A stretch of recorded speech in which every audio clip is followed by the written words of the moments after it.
JRPG99 that I use, that Jet uses. I think it adds to the flavor as well as the attraction. You know, I think there's probably an audience out there that might not have been an anime audience, but when they saw that, well, this is a little different. You know what I mean? It wasn't the big eyes and you're used to in the anime. It had that Western flair, and I think they gained a whole new audience from that, a whole new gathering. And I think that's why the show does so well. It's the perfect gateway show for people to get into anime if they want to, because it is so westernized. You know, looking back at my performance, I think it was probably influenced a little bit by Clint Eastwood and Bruce Lee and some of these classic movie figures without even realizing. I'm not one of those method actors. In fact, I wasn't a trained actor at all. I had never really acted before I started doing that. And it's interesting all these years later to start to dissect that as you would in an acting class and to see where those influences came from and have people tell me what I was doing at the time. It's interesting. Mary helped me with that also. It's the pace of it, the pace of the artwork.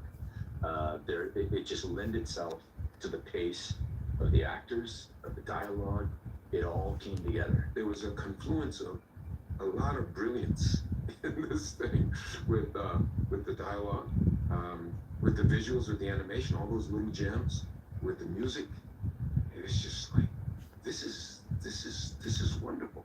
And when I didn't realize how special the project was right away, because you get so bogged down into the specifics, making the flaps and communicating your emotions and helping to tell the story and fitting in and all that stuff. And then at some point, I don't remember when it was, but at some point I was thinking, there's something special about this right here.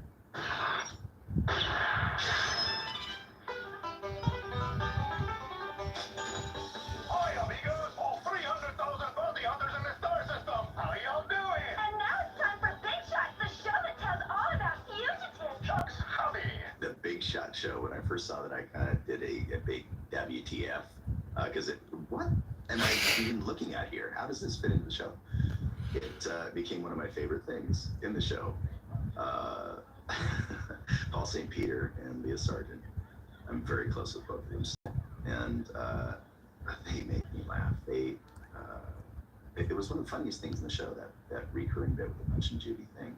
I remember looking at this character, and Paul came in, and we're looking at him, and we knew he was sort of a really bad like a used car salesman on a bad TV show.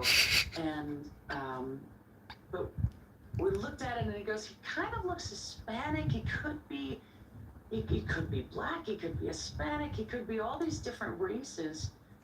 What if we played around with, let's play around with Hispanic, and let's throw in a really bad Texas accent every now and then. So we carved out this accent that doesn't exist anywhere, and every time he would lose his accent because he's such a bad actor, and I think near the end of the series you actually see him and he has no accent at all. So it's just he was such a bad actor.